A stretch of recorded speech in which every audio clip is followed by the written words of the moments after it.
berbeda. Ketika Yesus di dunia dan Muhammad di dunia itu sangat berbeda, ya. Yesus ketika di dunia datang sebagai terang dan garam dunia, yaitu firman yang berhakikat Allah diutus oleh Allah Bapa.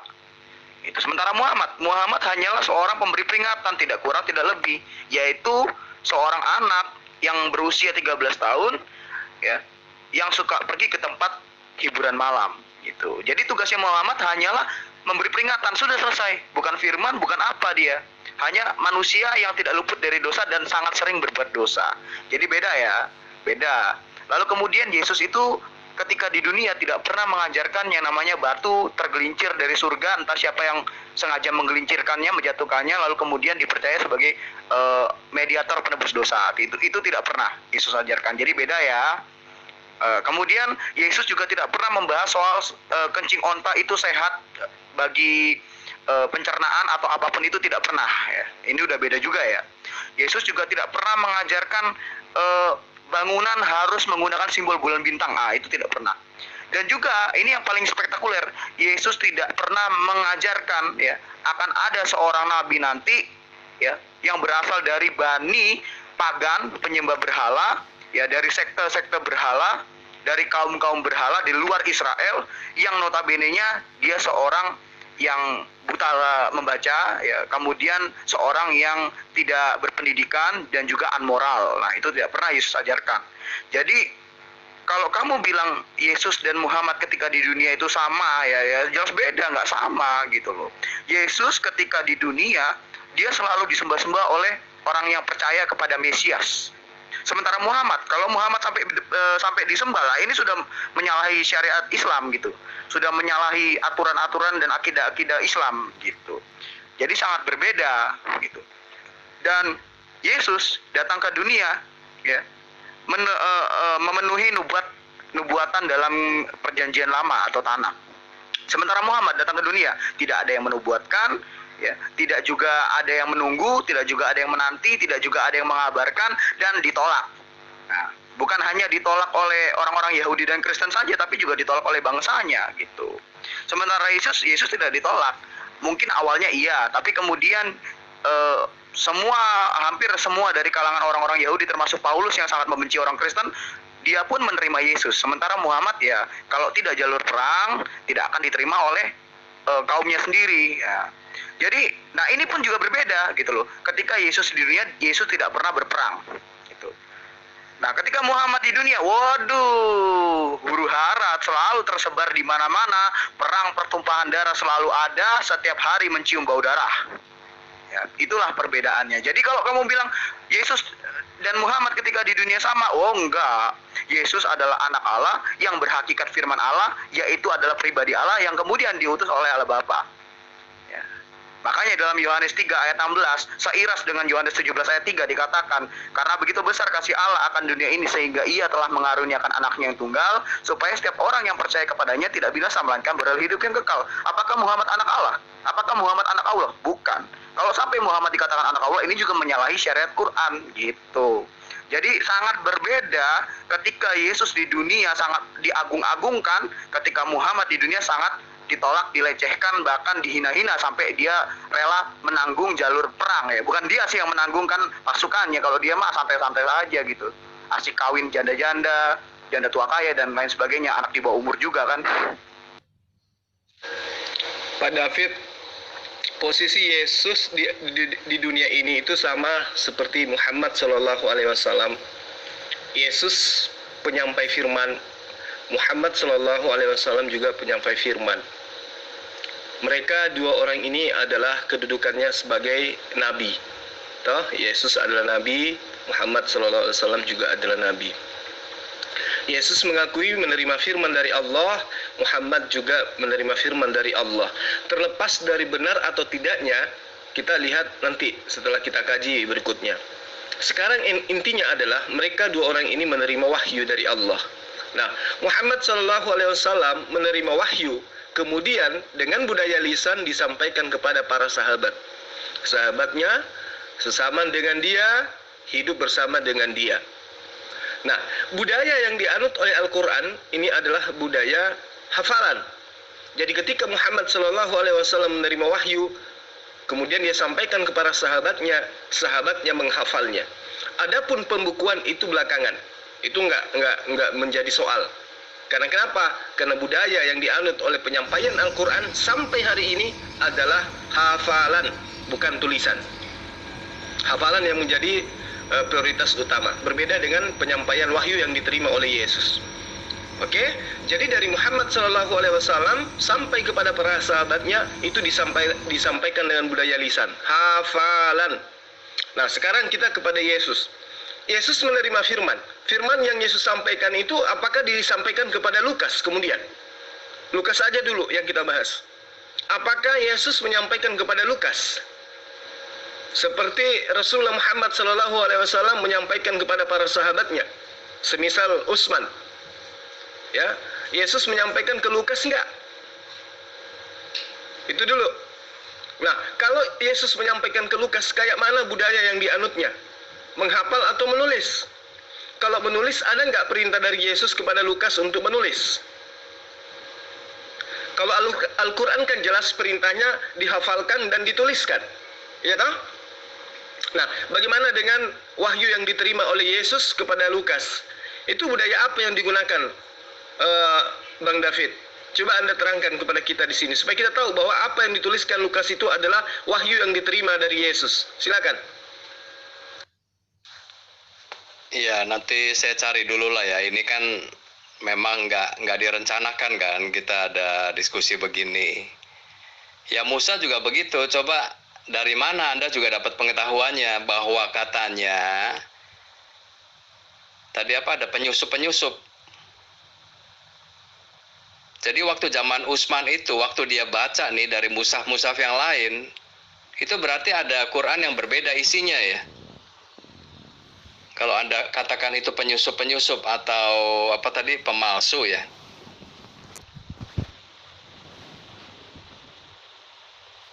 Ya ini juga memang agak sulit ya, jadi kan memang ini pendapat masing-masing ya kan. Ada yang bilang, oh enggak kok.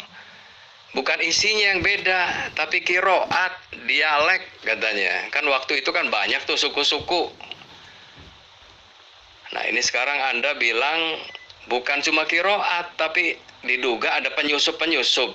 Kan berarti kan dia yang memasukkan isinya. Nah ini udah beda lagi nih Musa nih. Coba Anda juga dari mana gitu loh. Informasinya dari mana? Karena saya katakan terus terang ya, seperti tadi juga udah dijelasin salah satu saudara muslim juga itu, nggak tahu siapa namanya itu dia juga sumbernya dari Tarek ya kan, sejarah. Nah sejarah sendiri kan itu ditulisnya udah lebih dari 200 tahun kemudian, yang sebetulnya juga agak sulit juga kalau mau dicek kebenarannya atau kesohihannya.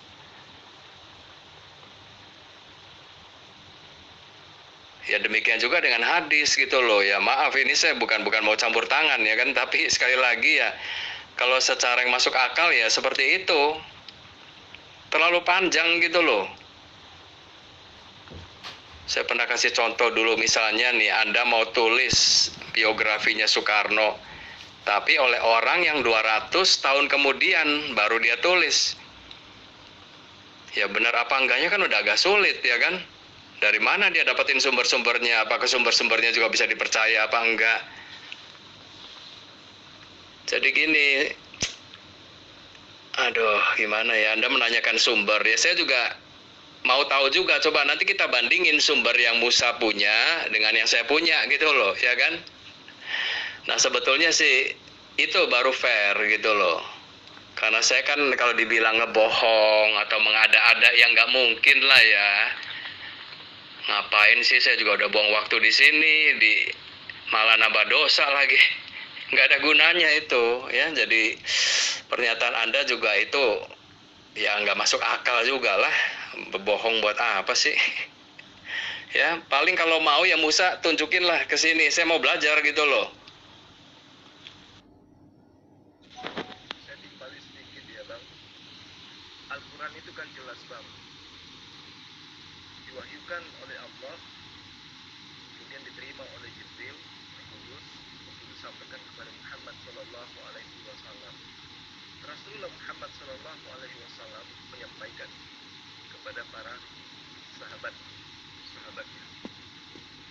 budaya yang dianut oleh penyampaian Al-Quran itu adalah budaya lisan, yaitu budaya hafalan.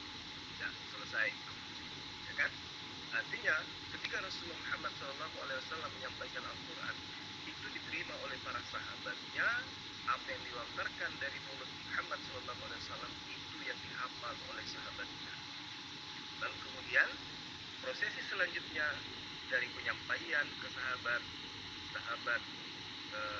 melisankan, kemudian menuliskan, sangat akurat.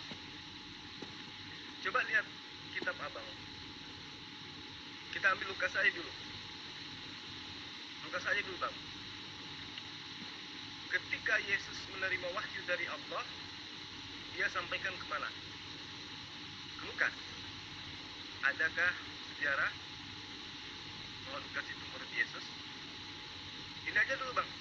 Kita nggak usah dulu mengorek-ngorek yang jauh daripada penyampaian Lukas. Yesus ke Lukas aja dulu. Nyampe enggak? Ada nggak sejarah yang mengatakan Lukas berbincang-bincang dengan Yesus, kemudian Yesus menyampaikan firman yang diterima dari Allah, kemudian Yesus menyampaikan ke Lukas dan Lukas mencatat kemudian. Ada nggak, Bang? Karena Yesus mengatakan dalam Yohanes 12 ayat 49, aku tidak berkata-kata dari diriku sendiri. Nah, Lukas berkata-kata dari dirinya sendiri atau gimana nih? Kalau Yesus, dia tidak berkata-kata dari dirinya sendiri, melainkan apa yang diperintahkan oleh Allah untuk dia katakan dan Yesus sampaikan. Bagaimana dengan Lukas, Bang? Apakah dia berkata-kata dari dirinya sendiri, atau didengarkan dari Yesus, atau gimana nih ceritanya nih? Ini aja dulu. Yang mengatakan Yesus itu adalah firman kan penyembah-penyembahnya, Mas. Yesus tidak pernah mengatakan aku ini adalah firman. Tidak ada itu. Penyembah-penyembahnya itulah yang mengakui Yesus itu adalah firman dengan membajak himne Plato di dalam Yohanes 1 ayat 1 sampai ayat 14. Kan gitu. Kami Islam mendudukkan apa yang Yesus bawa sebagai penyampai firman. Yohanes 12 ayat 49 masih ada di kitab Anda. Hidup bahwa Yesus mengaku dia tidak bisa berkata-kata dari dirinya sendiri. Sesuatu yang tidak bisa berkata-kata dari dirinya sendiri, tentu itu bukanlah Tuhan.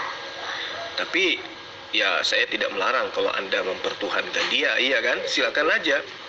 Karena kasihan Allah kalau sampai dia menciptakan neraka lalu kosong. Ya, jadi silakan aja Anda menganggap Yesus itu adalah Tuhan. Itu hak Anda, silakan. Kamu ini memang susah, Bang. Kamu ini memang susah, Bang.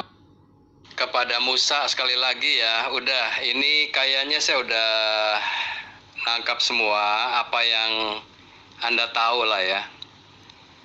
Coba sekarang referensinya atau bukunya apa juga yang Anda sudah pelajari ya, biar kita sama-sama belajar. Saya tadi sudah tulis tuh ya, buku sumbernya itu dari Ibn Warok. Judulnya itu Sejarah Quran. Coba Anda cari aja. Apa mau dikirim itu PDF-nya?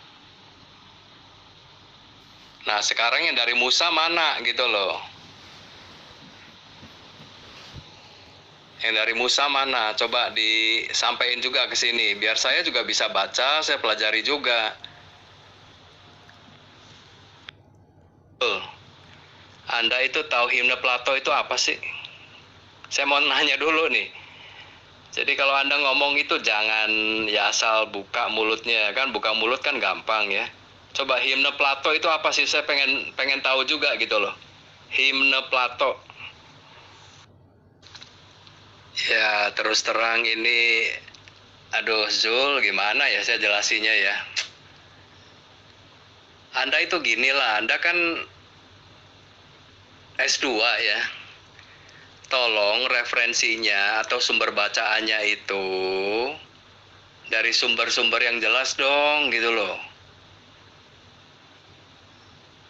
Saya nggak nangkap itu Plato itu apa tadi?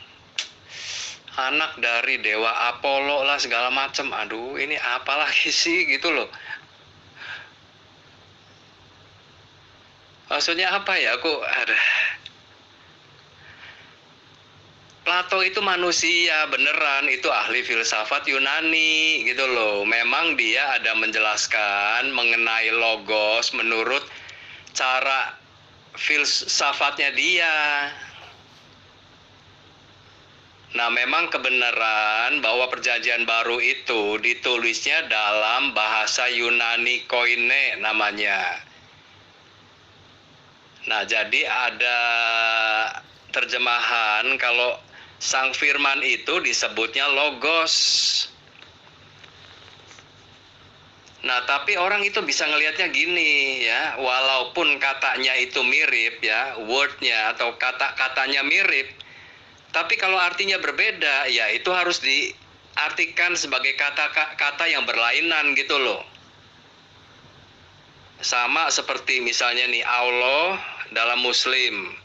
Saya katakan dengan tegas itu berbeda dengan Allah di dalam keyakinannya orang Yahudi, apalagi orang Kristen. Ya, walaupun mirip gitu loh. Allah ya kan, tapi saya katakan itu beda. Ya nantilah di lain waktu lah kita akan jelasin ya. Demikian juga dengan Zul.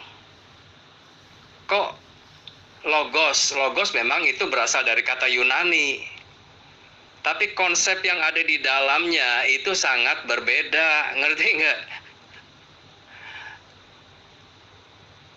Saya sudah belajar Jul, dan itu nggak ada kaitannya sama sekali, nggak ada, bahkan dengan Philo sekalipun.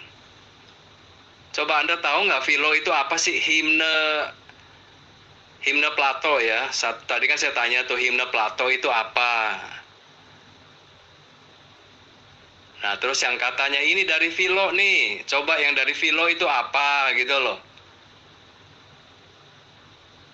Saya pengen tahu dulu gitu loh.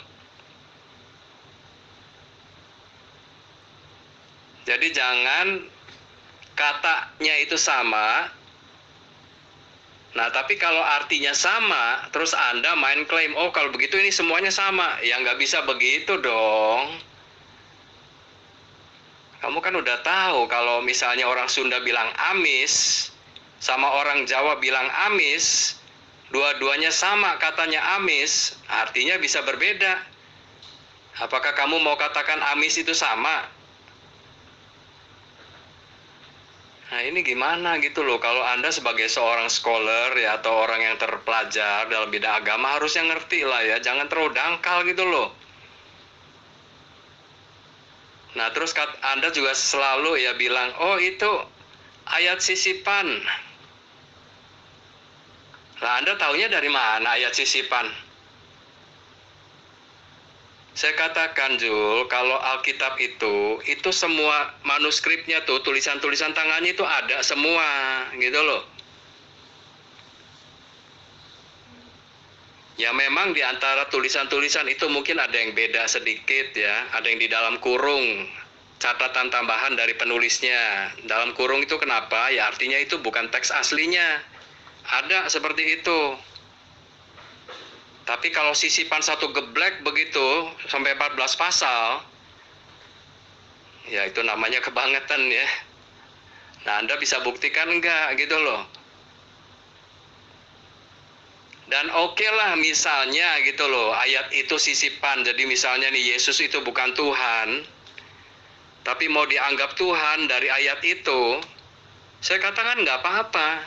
Seandainya satu geblok pasal itu nggak ada pun, di bagian-bagian lainnya pun sudah banyak yang menyatakan bahwa Yesus itu memang bukan manusia biasa, seperti Quran kamu. Tapi Yesus itu tidak lain, nggak bisa lagi disimpulkan lain. Karena dia adalah Tuhan itu sendiri, gitu loh. Ya kalau orang Yahudi, ya Judais tidak mengakui, ya itu terserah dia lah. Ya kan? Lah kenyataannya Muslim aja yang 1,5 miliar nggak mengakui kok, apalagi yang Judais yang cuma nggak nyampe 100 juta. Ya jadi saya katakan terserah dia, walaupun dia mau ngakuin itu kitabnya atau apapun. Ya Kristen juga klaim bahwa memang Tanakh atau perjanjian lama itu ya memang ya bagian dari kitab kita gitu loh. Ya kalau Judais nggak mengakui sih nggak apa-apa gitu, kita nggak terganggu. Terserah aja itu mah. Ya jadi sekali lagi Jul, ini balik lagi ke himne Plato. Coba Anda sebutkan dulu deh, himne Plato itu apa yang jelas. Jangan bawa-bawa Apollo lah, ini sama sekali nggak nyambung. Jadi gini, Pak David, sebenarnya ini sudah sering saya bahas ya, bahwa Yesus itu disebut firman, itu hanya berdasar kepada ayat sisipan Yohanes 1 ayat 1 dan juga ayat 14. Dasar pijakan saya mengatakan itu jelas. Yohanes 1 ayat 1 bukan firman Tuhan dan juga bukan sabda Yesus. Adapun kata firman itu jelas diambil dari kata logos, di mana logos ini sendiri pertama kali diperkenalkan oleh gereja Santo Agustinus. Saya kira orang-orang Kristen yang ada di sini yang sudah belajar ini pasti tahu. Jadi kitab filsafat Platonis itu, Pak, yang telah diterjemahkan ke dalam bahasa Yunani ke bahasa Latin, walaupun tidak sama persis, tetapi jalan pikirannya itu adalah sama. Di sini saya sering menjelaskan kepada teman-teman yang ada di grup, bagaimana Apollo, ya dewa Apollo ini, ketika dia ingin nuzul menjadi manusia, apa yang terjadi? Seorang perawan bernama Faraksion yang bertunangan dengan Aros, kemudian dia datang, Apollo ini datang dalam rupa roh kepada Faraksion, sehingga dalam keadaan bertunangan dengan Aros, Faraksion itu hamil, mengandung. Kemudian anak daripada Faraksion ini lahir, diberilah nama diberilah nama Plato. Nah, inilah kemudian disebut sebagai filsafat Plato, Pak. Jadi dewa Apollo menjelma masuk ke dalam rahim seorang perawan bernama Faraksion yang bertunangan dengan Aros, kemudian lahir, diberilah nama Plato. Maka filsafat logos ini disebut dengan sebutan filsafat himne Plato. Seperti itu, Bang David. Loh, kalau kita ulas lebih dalam, yang sebenarnya mengatakan Yesus firman itu bukan hanya Alkitab, bukan hanya Yohanes. Quran pun mengatakan bahwa Yesus adalah kalimatullah dan juga ruhullah. Baca dong Quran surah An-Nisa ayat 171, itu kan kitab, masa saya ngajarin, malu dong. Ya. Dalam Quran surah An-Nisa ayat 171 itu seiras bunyinya dengan Yohanes 1 ayat 1 ya, cuman agak dipelintir karena itu kan memang sengaja dirampok, dibajak, kemudian dimodifikasi ceritanya sama Muhammad gitu. Nah, adapun juga pengakuan Yesus sendiri bahwa Yesus itu adalah firman Allah ya, dalam Wahyu 1 ayat 8 Yesus berkata, di situ kan ada tulisan merah ya, kalau pena merah itu artinya perkataan Yesus. Sudah, kamu gak usah nyangkal, itu memang udah faktanya. Aku adalah Alfa dan Omega, firman Tuhan Allah ya, firman Tuhan Allah ya, sudah jelas itu. Yesus sudah mengakui sendiri bahwa dirinya adalah firman Tuhan Allah yang ada dan yang sudah ada dan yang akan datang. Nah, yang maha kuasa. Jadi mau Alkitab mau kitab Yohanes Injil Yohanes maupun Injil Wahyu ataupun Quran yang merampok dari Injil Yohanes ya dan Wahyu 1 ayat 1, tetap bunyinya sama, mengakui bahwa Yesus itu adalah kalimatullah dan ruhullah, zat Allah itu ya.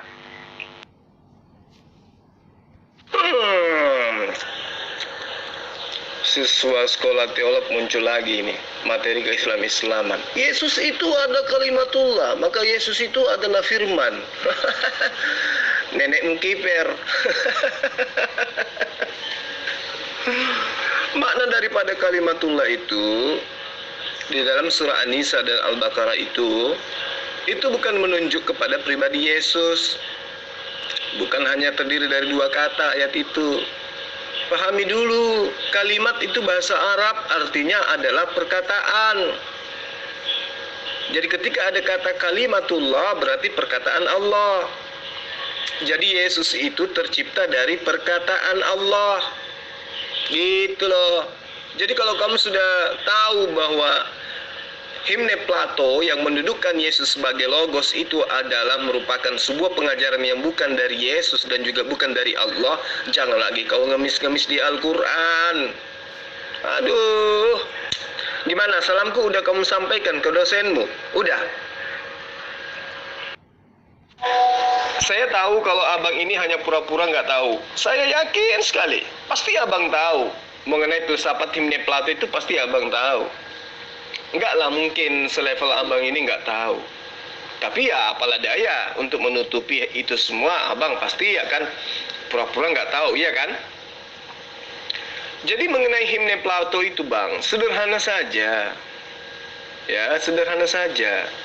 Bagaimana kemudian pandangan Bapak Gereja Santo Agustinus itu, coba Anda catat tuh namanya tuh. Bapak Gereja Santo Agustinus yang menyatakan dengan terang bahwa Yohanes 1 ayat 1 sampai ayat 18 itu dijiplak dari himne Platonis. Jadi saya nggak perlu mengajarkan kepada abang kan secara detail, sebagai orang terpelajar kan gitu. Kayak misalnya Anda mengatakan Muhammad Shallallahu Alaihi Wasallam itu tidak sunat. Dalil-dalil yang Anda berikan kepada saya itu pasti saya pelajari. Saya tidak nuntut Anda untuk mengajarkan kepada saya sampai ke akar-akarnya. Tidak, saya pasti catat. Nah, demikian juga ketika saya mengatakan kepada abang, ya, bahwa himne Plato itu adalah filsafat yang disadur masuk ke dalam pengajaran Yohanes 1, maka abang punya tugas untuk melanjutkan pemahaman itu. Nah, di dalam kitab filsafat Platonis yang diterjemahkan dari bahasa Yunani ke bahasa Latin, itu saya katakan tadi, meskipun tidak persis sama dengan Yohanes 1, ya, tapi jelas di dalamnya pemikirannya, intisarinya, gagasannya, muatan daripada kalimat-kalimatnya itu persis dengan apa yang tertera di dalam Yohanes 1 ayat 1 dan juga Yohanes 1 ayat 14. Kan seperti itu bang. Kalau misalnya Anda minta apa referensi yang bisa kamu jadikan sebagai acuan mengatakan itu, silahkan aja. Abang cari penjelasan Bapak Gereja Santo Agustinus yang mengatakan bahwa bahwa Yohanes 1 itu menciplak dari ajaran Platonis.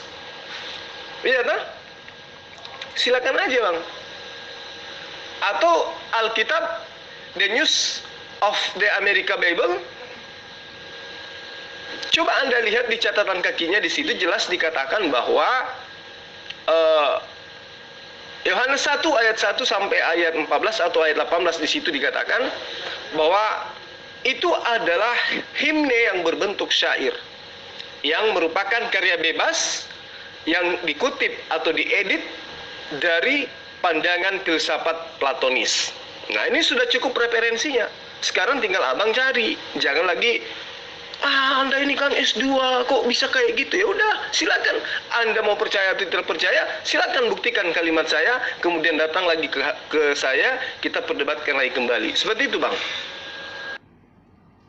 Kamu ini ketawa atas kebodohanmu sendiri. Ya? Ketawa atas kebodohanmu sendiri. Ntar kalau saya bicara tegas, katanya mulut saya seperti kayak halilintar entar, ya. Tadi geledek, tadi seperti kilat. Ntar kalau saya bicara tegas, ntar bilang mulut saya nanti kayak seperti halilintar.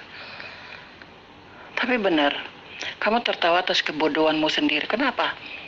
Karena hal ini saya sudah tegaskan dari kemarin dua malam yang lalu, bahkan semalam, bahkan sampai hari ini. Saya sudah tegaskan, Yesus itu adalah firman. Firman yang menjadi manusia.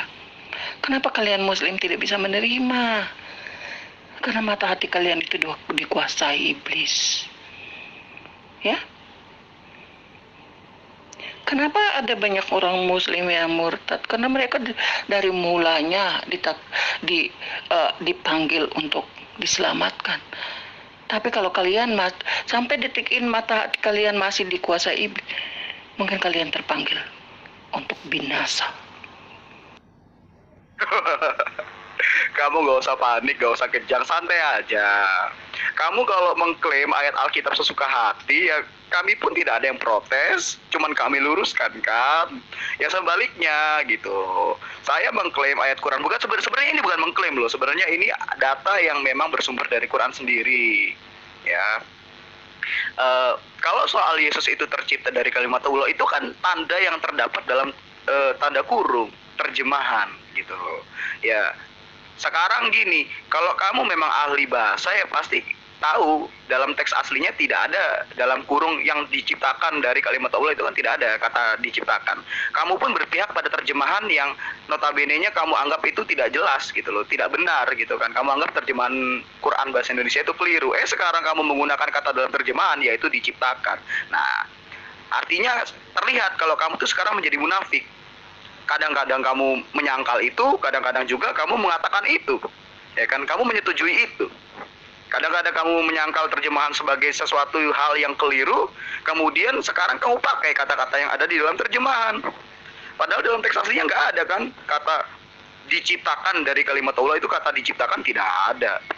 Ya, makanya kalau kita kembali ke teks aslinya kan kamu ngerti ya kan, memang nggak ada kan? Ya sudah gitu. Makanya jangan berpegang pada terjemahan. Ini bukan ilmu Islamologi, ini fakta dari Quran yang saya sampaikan. Sama seperti kamu kan mengklaim seenak perut ayat Alkitab, kami pun tidak protes. Ya kamu jangan kejang-kejang begitulah, santai aja. Gitulah. Kemudian ajaran bahwa Yesus adalah kalimatullah itu kan sudah jelas sekali. Yesus adalah firman Allah itu sudah jelas sekali dalam Yesaya 55 ayat 11. Aku tidak pernah mengutus firmanku kembali untuk sia-sia. Nah, di situ sudah dikatakan dengan jelas. Kemudian ayat itu adalah suatu nubuat yang berhubungan dengan Yohanes 1 ayat 1. Lalu kemudian Yesus mengakui sendiri bahwa dirinya adalah firman Allah dalam Wahyu 1 ayat 8. Aku adalah Alfa dan Omega, firman Tuhan Allah yang ada dan yang sudah ada dan yang akan datang, yang maha kuasa. Nah, ini kemudian ajaran ini dirampok dalam Quran surah Al-Hadid ayat 3 gitu. Allah yang maha zahir gitu kan. Dialah yang awal dan yang akhir. Oh, padahal kata yang awal dan yang akhir ini adalah gelar untuk Yesus gitu loh, pribadi Yesus. Al-awalu wa al-akhiru. Kenapa tiba-tiba di dalam Arab kemudian dikenakan ke Tuhanmu? Ya, dirampok dalam Quranmu. Ini kan sudah sabotase kitab, sabotase ayat gitu loh. Janganlah kalian merampok-rampok. Buat syariat sendiri, buat Tuhan sendiri dengan kepribadian Tuhan sendiri. Jangan rampok dari Yesus gitu. Yesus yang awal dan yang akhir, kemudian Tuhan kalian ikut-ikutan seperti itu. Jangan dong. Masa Tuhan kalian gak malu, gak punya jati diri, harus rampok jati diri Yesus? Gimana sih? Gimana ceritanya siswa teolog pemahamannya sedang kali itu? Yesus itu tercipta atau tidak? Tercipta bukan? Iyalah, tercipta. Dia tidak ada menjadi ada, gimana ceritanya? Atau kamu mengatakan bahwa dari semula Maryam itu sudah hamil dan sudah melahirkan sebelum dunia ini ada? Enggak kan? Maryam melahirkan di abad pertama bukan? Berarti dia tercipta. Kenapa ada di dalam kurung? Paham enggak? Apakah yang menyimpan di dalam kurung itu adalah saya? Itu adalah ahli tafsir. Ahli tafsir yang sudah kajian ilmunya itu di atas daripada seluruh ahli kitab. Itu yang perlu kamu pahami. Jadi ketika dikatakan kalimatullah, apa yang tertera di dalam pemahaman satu ayat itu? Oh, Nabi Isa itu adalah manusia yang tercipta atas kehendak Allah. Nah kan gitu. Makanya dikatakan kalimatullah. Kalau cuma dikatakan Yesus itu adalah kalimatullah, ya maksudnya apa? Yesus itu adalah perkataan Allah. Ya maksudnya apa perkataan Allah itu? Jelas tertuju kepada pribadi Yesus yang adalah manusia. Apakah manusia itu pencipta? Bukan, berarti ciptaan. Jadi sederhana saja. Cuma ya begitulah kalau sekolah teolog tinggi-tinggi belajar tapi hanya mengkaji bagaimana bisa memplesetkan supaya Kristen itu bisa ke Islam-Islaman. Kamu udah sampaikan salamku sama dosenmu? Ya sekarang gini aja, coba ya. Terus terang saya pernah dengar himne Plato. Tapi saya nggak mempelajari itu. Coba sekarang menurut Zul dulu, apa sih himne Plato gitu loh. Nanti dari situ, kalau tidak benar ya akan saya luruskan gitu aja. Bukan saya pura-pura, Zul. Ya, mungkin pengetahuan saya masih kurang. Jadi Anda jelaskan dulu. Nanti kalau memang tidak sesuai dengan pengajaran Kristen, ya akan saya luruskan. Ya, jadi saya nggak peduli juga itu ada Bapak Gereja lah yang pernah mengatakan begitu. Bapak Gereja pun bisa salah, saya katakan, ya kan? Demikian juga sampean, kalau Anda punya ustadz, ya kan, punya ulama, punya kiai, guru-guru agama, mereka bisa salah semua. Atau ahli tafsir sekalipun, siapa sih yang di Muslim itu Ibnu Katsir ya? Saya katakan dia bisa salah. Ya udah, balik lagi, coba himne Plato itu menurut pengertian Zul apa coba? Udah, jawabannya jangan kayak model Musa lah ya, Anda itu bohong lah, Pak. Aduh ini, kita lagi diskusi Zul, coba pakai kata-kata dan pernyataan yang baik lah ya. Apa sih coba himne Plato, coba jawab dulu deh. Justru itu bang, masa iya selevel abang nggak tahu itu apa itu himne Plato? Atau pura-pura aja nggak tahu?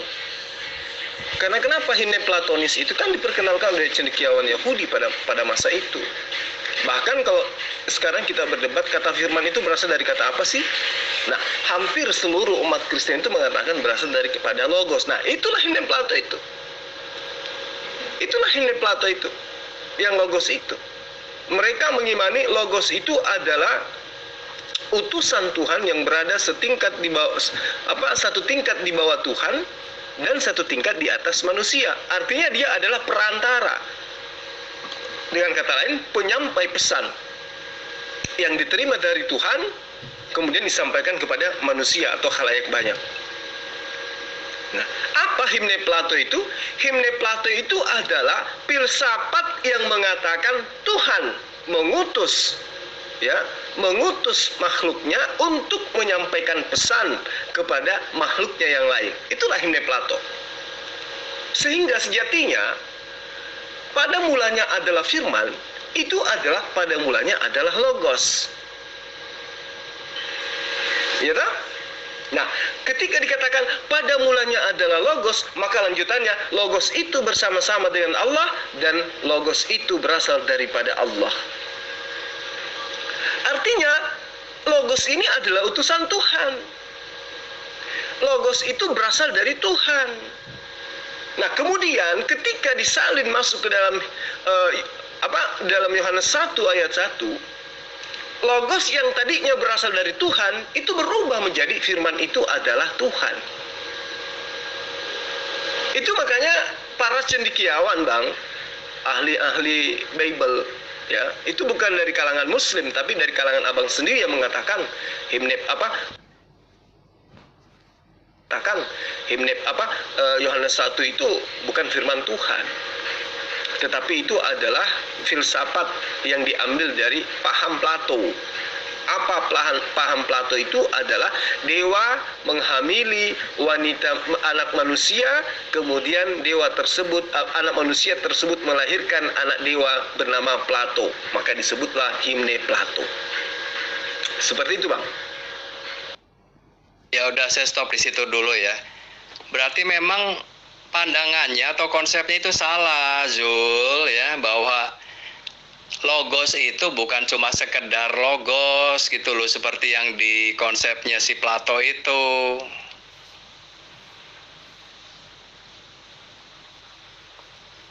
Kalau yang di Yohanes 1 ayat 1 itu hologos, sang firman, the word. Nah, itu nanti kalau yang di Kejadian 1 itulah firman yang mencipta gitu loh. Kamu baca dong itu Yohanes 1 sampai 3 aja.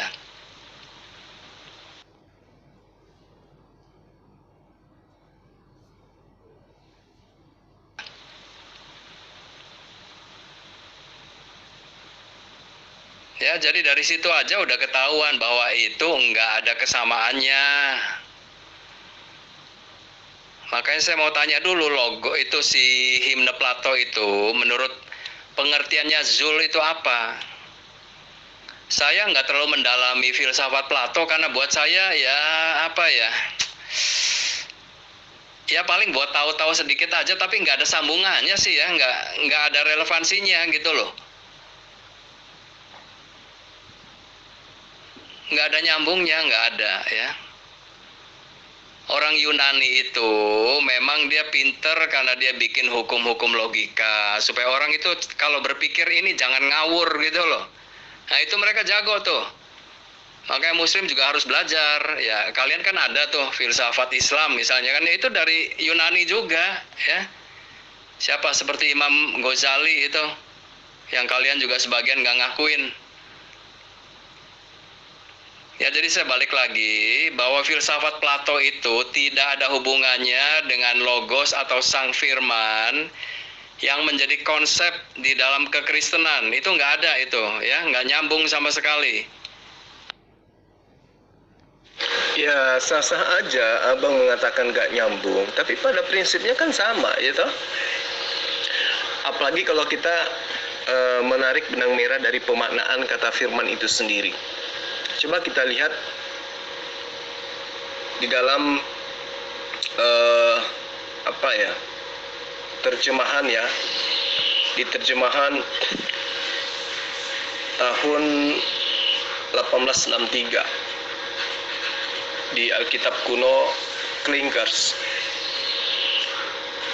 Di situ berbunyi, maka pada mulanya kalam itu ada, maka kalam itu beserta dengan Allah dan kalam itulah Allah. Nah, ini seirama dengan apa yang tertera di dalam Amsal 8 ayat 22. Kembali kepada kitabnya orang Yahudi. Ya tak? Maka pada mulanya kalam itu ada, maka kalam itu beserta dengan Allah, dan kalam itu adalah Allah, dan kalam itulah Allah.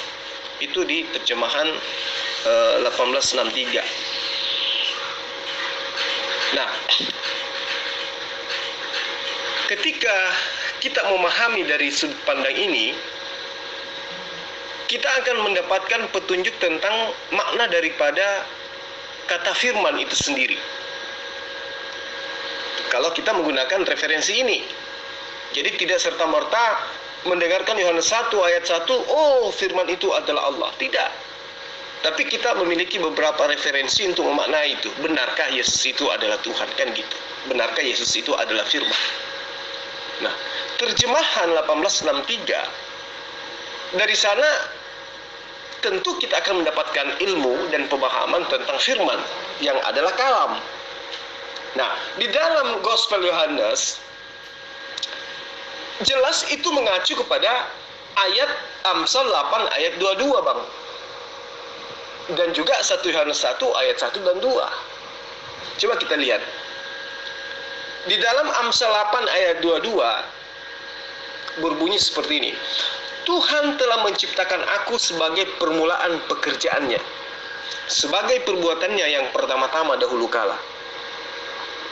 Jadi jelas dari pemahaman ini, ya, firman itu adalah jelas permulaan pekerjaan Allah dan juga sekaligus sebagai perbuatan Allah. Jadi semua benda atau semua makhluk yang ada di alam semesta ini, ya, termasuk yang Anda sembah, ya, itu adalah atas kehendak Allah, atas rancangan Allah, atas perbuatan Allah, dan itu adalah firman. Jadi dari ayat ini jelas bahwa posisi Yesus itu, dia terlahir ke alam dunia ini atas rancangan, atas perbuatan, dan atas kehendak Allah. Jadi sangat berkesesuaian dengan himne Plato yang saya maksud tadi. Ya teman? Nah, kalau kita lari kepada Yohanes 1 ayat 2, apa yang telah ada sejak semula, yang telah kami dengar, yang telah kami lihat, dengan mata kami, yang telah kami saksikan dan yang telah kami raba dengan tangan kami tentang firman hidup, itulah yang kami tuliskan kepada kamu. Hidup itu telah dinyatakan dan kami telah melihatnya, dan sekarang kami bersaksi dan memberitakan kepada kamu tentang hidup kekal yang ada bersama-sama dengan Bapa dan yang telah dinyatakan kepada kami. Jadi jelas sekali Bang, bahwa firman itu adalah kehendak. Yesus itu tercipta dari kehendak. Jadi salah ketika kemudian dikatakan Yesus itu adalah firman, dan karena firman itu bersama dengan Allah, maka Yesus itu adalah Allah. Itu salah. Kenapa? Karena bertabrakan dengan semua aspek pembelajaran Yesus kepada Bani Israel. Semua, termasuk segala firman yang kau berikan kepada aku telah aku sampaikan kepada mereka. Aku tidak berkata-kata dari diriku selain apa yang diperintahkan oleh Allah untuk aku katakan dan aku sampaikan. Semua bertentangan ketika kita mendudukkan Yesus itu adalah firman dan firman itu adalah Allah, maka Yesus itu adalah Allah. Yesus itu adalah Allah. Jelas akan bertentangan. Jadi apa yang diajarkan kemudian oleh Himne-Plato dan diajarkan oleh Kristen itu berkesesuaian, tetapi apa yang diajarkan oleh Yesus kemudian itu tidak berkesesuaian dengan pengajaran prinsip yang diimani oleh orang Kristen. Seperti itu Bang. Enggak, masalahnya di sini kamu ngomong kayak orang sumbing, nggak jelas kedengarannya kamu ngomong apa. Coba diulas lagi. Kasih volume suaranya ditinggikan lagi sedikit. Ya, bukan gitu. Ya, aku udah pernah jelasin nih Bang tentang logos itu. Logos itu bukan cuma Plato yang ngomong loh. Ada juga loh Sokrates atau siapa? Sokrates atau Stoa nih, gue lupa nih ya logosnya. Dia mendefinisikan bahwa logos itu adalah pancaran sinar, emanasi kekuatan. Itulah logos. Ada juga logos itu diartikan sebagai malaikat. Ada juga logos itu adalah suatu kenyataan yang ada di dunia ini. Itu adalah bukan kenyataan. Itulah kira-kira seperti itu. Banyak definisi logos. Nah, Yohanes itu sedang meluruskan makna logos itu yaitu logos yang sebenarnya yang sesungguhnya itu yaitu yang di dalam Yohanes 1 ayat 1 itu bukan lagi menyandur tulisan Plato, bukan. Itu gue udah jelasin tuh, kurang lebih seperti itu. Si Bang Zul ini tadi gimana ya? Ada komen lagi nggak ini? Tadi kan saya tanya himne Plato itu menurut pengertian Anda apa? Saya udah jawab bahwa himne Plato itu tidak ada urusannya dengan logos yang menjadi konsep di dalam ajarannya iman Kristen. Tidak ada. Terus Anda gimana? Itu terusannya apa? Ini saya karena udah terlalu banyak ini nih. Yang komen-komen juga ini saya nggak sempat scroll ke atas. Coba kalau ada sanggahan di sini deh, Bang Zul. Ya, bilang saja sih, kamu itu tidak mengerti apa yang kukatakan. Ya, itu aja kok. Nggak usah ngusip-ngusip gitu loh. Mendingan lu tidur aja. Saya kira ketika sebuah kebenaran itu disampaikan, lalu kemudian standar penerimaannya adalah penolakan, maka seperti apapun saya menyampaikan tetap aja akan tertolak Bang. Untuk itulah kemudian agak berat buat saya untuk menjelaskan tentang logos kepada Abang kalau misalnya memang sudah ditolak dari awalnya, ya kan? Nah, untuk itu saya mencoba untuk saya mencoba untuk memaparkan kepada Abang apa sih firman itu menurut Yesus. Jadi bukan menurut Abang, bukan menurut gereja, bukan menurut Kristen. Iya kan? Nah, menurut Yesus, firman itu adalah perkataan Allah, bukan Yesus. Ya. Sekali lagi saya katakan kepada Abang, firman menurut Yesus itu adalah perkataan Allah, bukan Yesus. Kalau Yesus jelas dia adalah manusia, iya kan? Mau nanti dibuatkan cerita bahwa dia adalah penjelmaan, dia adalah teofani, dia adalah avatar atau apapun judulnya, ya itu berhubungan dengan iman Kristen. Tapi saya mencoba untuk memaparkan apa kata Yesus tentang firman. Nah, Yesus ini kan sering membacakan kitab suci di sinagog. Ya kan? Pada hari Sabat dia acap kali masuk ke sinagog untuk membacakan kitab Yesaya. Di antara penyampaian kitab Yesaya itu Bang, seperti yang ada di dalam Yesaya 44 ayat 24. Beginilah firman Tuhan. Juru selamatmu yang membentuk engkau sejak dari kandungan. Akulah Tuhan yang menjadikan segala sesuatunya, yang seorang diri membentangkan langit dan seorang diri menghamparkan bumi. Siapakah yang mendampingi aku? Lalu kemudian di dalam Yohanes 3 ayat 34, sebab siapa yang diutus oleh Allah, dialah yang menyampaikan firman Allah. Sekarang kalau kita mau jujur-jujuran, Yesus ada ratusan ayat yang menjadi pengakuan Yesus, yang diimani oleh orang Kristen sebagai pengakuan Yesus, bahwa Yesus itu mengaku sebagai utusan. Maka otomatis Yesus itu adalah penyampai firman. Karena Yesus sendiri mengatakan, aku adalah utusan Tuhan. Kita sinkronkan dengan Yohanes 3 ayat 34, sebab siapa yang diutus oleh Allah, dialah yang menyampaikan firman Allah, karena Allah mengaruniakan rohnya dengan dengan tidak terbatas kepadanya. Itu satu. Kemudian pengakuan Yesus di dalam Yohanes 14 ayat 24, Bang. Ini saya tahu karena dalil-dalil ini mudah untuk dihafalkan. Barang siapa tidak mengasihi aku, dia tidak menuruti firmanku. Dan firman yang aku dengar itu bukanlah daripadaku, melainkan dari Bapa yang mengutus aku. Poin-poin ini, kalau abang sikapi dengan menggunakan kacamata akal jernih, maka tentu kita akan memahami Yesus itu bukan firman, melainkan dia adalah penyampai firman. Barang siapa tidak mengasihi aku, ia tidak menuruti firmanku. Dan firman yang kamu dengar dari aku itu bukanlah dariku, melainkan dari Bapa yang mengutus aku. Artinya Yesus itu bukan firman. Tapi ketika kita tabrakan dengan tabrakan dengan Yohanes 1 ayat 1, maka Yesus berubah menjadi firman, firman berubah menjadi Allah, dan Yesus itu akan berubah menjadi Allah. Akan bertentangan dengan seluruh penyampaian Yesus, di mana Yesus itu adalah seorang guru bagi Bani Israel. Belum lagi kalau kita mencoba mengkaji di ayat Yohanes 12 ayat 50, Bang. Dan aku tahu, kata Yesus, bahwa perintahnya itu adalah hidup yang kekal. Jadi apa yang aku katakan, aku menyampaikannya sebagaimana yang difirmankan Tuhanku kepadaku, yang difirmankan Bapakku kepadaku. Jadi Yesus itu penerima firman. Yesus itu bukan firman, tetapi dia adalah penerima firman dan juga adalah penyampai firman. Saya kira seperti itu, Bang. Belum lagi ketika kita membaca Yohanes 17 ayat 8. Yesus menerima firman, segala firman dia sampaikan kepada murid-muridnya. Jadi sangat salah ketika kemudian kita katakan Yesus itu adalah firman, hanya karena berdasarkan satu ayat atau dua ayat di dalam Yohanes 1 ayat 1 dan ayat 14. Seperti itu, Bang. Saya kira Abang akan memahami ketika Abang itu menggunakan analisa akal untuk mencerna apa yang saya sampaikan. Begini, yang isu yang Anda mau angkat itu adalah bahwa Yohanes itu, tulisan Yohanes itu dari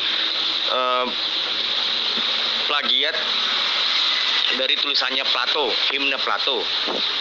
Nah, gue mau menjelaskan gini loh. Pada saat waktu itu para filsuf juga banyak mengartikan logos itu seperti apa. Nah, logos yang dimaksud di dalam Yohanes ini kaitannya sama dafar. Karena Yohanes itu juga seorang Yahudi. Dafar yang dimaksud ini bukan cuma hanya sekedar malaikat. Firman itu ya Tuhan itu sendiri, Allah itu sendiri, Elohim itu sendiri. Itu terlepas dari masa imannya Yahudi terhadap kitab Injil itu seperti apa, itu urusan iman mereka lah. Cuman ingat, yang menulis ini adalah seorang Ibrani, seorang Yahudi juga. Dia memiliki dia memberi pemahaman bahwa dafar itu yang diartikan maksudnya diartikan dalam bahasa Yunani itu disebut logos, ini loh maksudnya. Dia lagi mau mengcounter definisi logos yang dimaknai oleh para filsuf sebelumnya, bukan cuma Plato. Heraklitus, Sokrates, semua juga membahas itu. Pythagoras pun, apapun, semua you name it, filsuf Yunani yang membahas tentang makna logos, dan itu pun maknanya beda-beda. Itu yang dihadapi oleh para filsuf, yang dihadapi oleh Yohanes itu ya orang-orang seperti itu, bukan orang musyrikin, bukan orang-orang suku Quraisy penyembah berhala, bukan. Ini yang dihadapi. Itu gue mau memberitahu latar belakangnya saat itu seperti apa. Kenapa Yohanes itu didesak oleh presbiter saat itu untuk memberi kesaksiannya mengenai siapa itu Yesus. Makanya kitab Yohanes itu didahului oleh kata pada mulanya adalah firman. Berbeda dengan kitab yang lain, kitab Injil yang ditulis oleh Matius, Markus, Lukas. Kenapa? Itu melihat Yesus dari bumi di saat di dunia ini. Nah, Yohanes berbeda sendiri. Itu adalah latar belakangnya, bukan ngasal-ngasal. Itu loh. Ya, ini bukan lagi ngomongin utusan-utusan dulu, jangan nanti ke sana itu. Gue udah berkali-kali juga ngomongin tentang tentang keutusan Yesus itu seperti apa. Berkali-kali, bukan nggak pernah, berkali-kali. Itu kaitannya. Jangan ke situ dulu. Itu nanti kaitannya kalau lo ngomong utusan, gue udah pernah menjelaskan sama lo.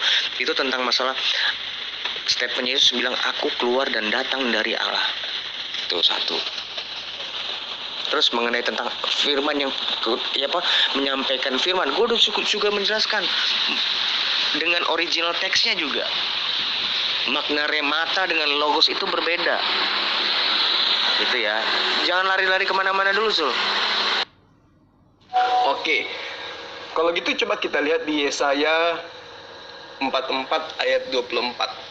Ya, sama-sama bukan kita punya kitab, tapi nggak apa-apa lah kita sedikit membaca dari terjemahan kitab orang Yahudi, ya kan? Beginilah firman Tuhan, juru selamatmu, yang membentuk engkau sejak dari kandungan. Akulah Tuhan yang menjadikan segala sesuatu, yang seorang diri membentang langit dan sendiri menghamparkan bumi. Siapakah yang mendampingi aku? Di dalam Yohanes 3 ayat Yohanes 3 ayat 34.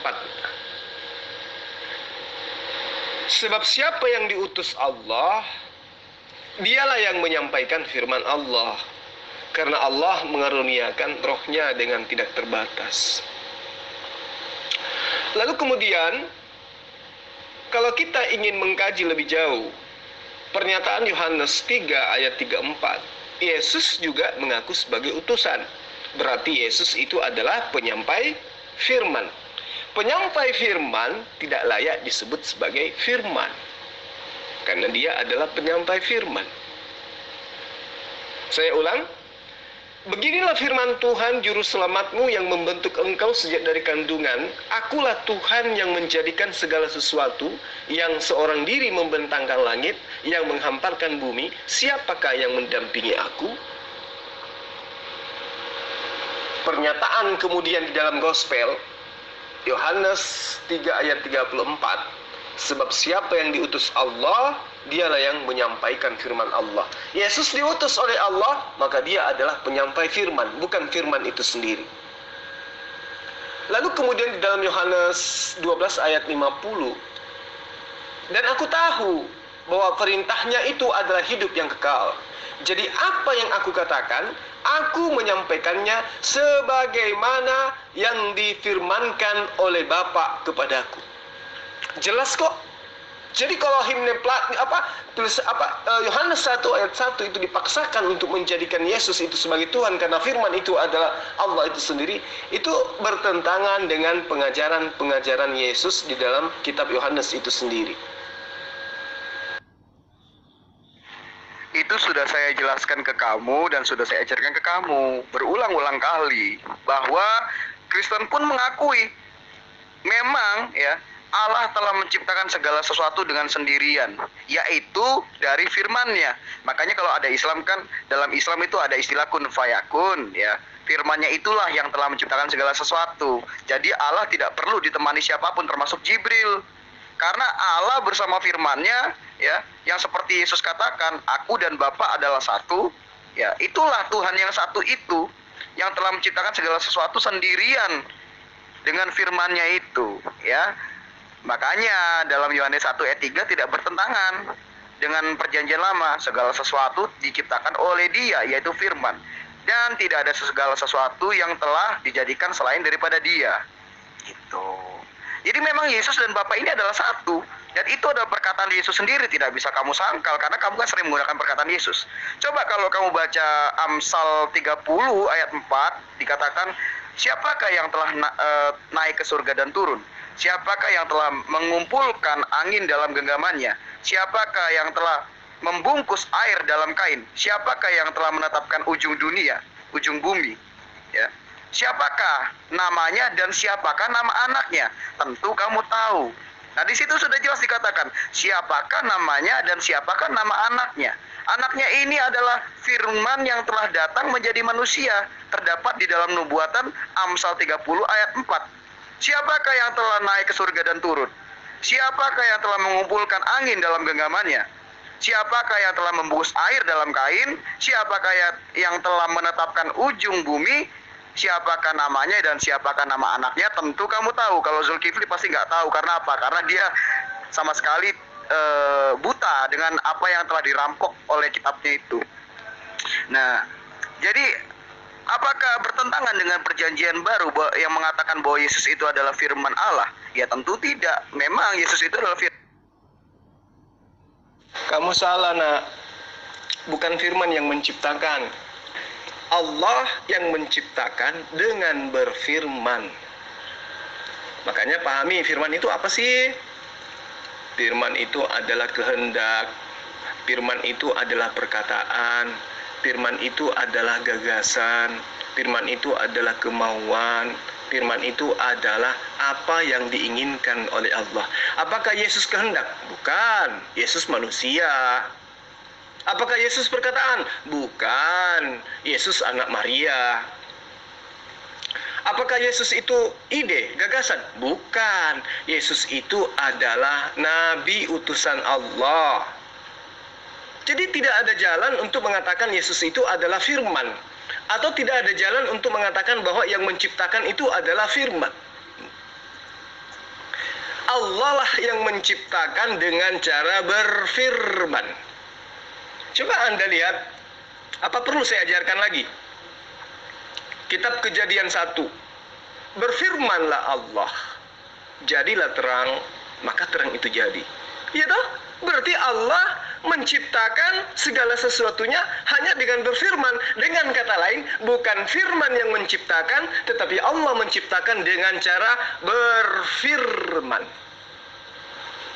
Tapi kalau Anda susah untuk menelaah itu wajar. Karena Anda sekolah teologi itu hanya mengkaji materi bagaimana supaya Anda bisa tampil ke Islam-Islaman di dalam menyampaikan paparan. Seperti itu. Ya, kamu juga jangan sembarang tafsir, Rong Zul. Demikianlah firmanku, terus demikianlah Yesusku itu. Aduh, ampun deh ini orang nih. Nggak bisa begitu. Aduh, kadang gregetan juga nih ya. Yesus itu adalah sang firman gitu, itu baru benar. Hologos, the word. Tadi saya udah kasih sempilannya dikit, Anda nggak nyampe. Apalagi yang panjang lebar lagi. Ya, coba ini pelajaran pertamanya nih. Yesus itu adalah hologos, the word. Pemilik dari firman itu. Yang nanti dengan firman-Nya dia akan mencipta. Coba ini dulu dimasukkan deh ke dalam konsep pikiran kamu. Sebelum nanti bicara ngalor ngidul mengenai himne Philo dan segala macam itu. Himne Plato. Nah, itu berarti Allah dan firman-Nya yang telah menciptakan segala sesuatu. Allah yang telah menciptakan dengan firman-Nya. Firman itulah yang mewujudkan segala sesuatu yang ingin Allah ciptakan dan ingin Allah kehendaki.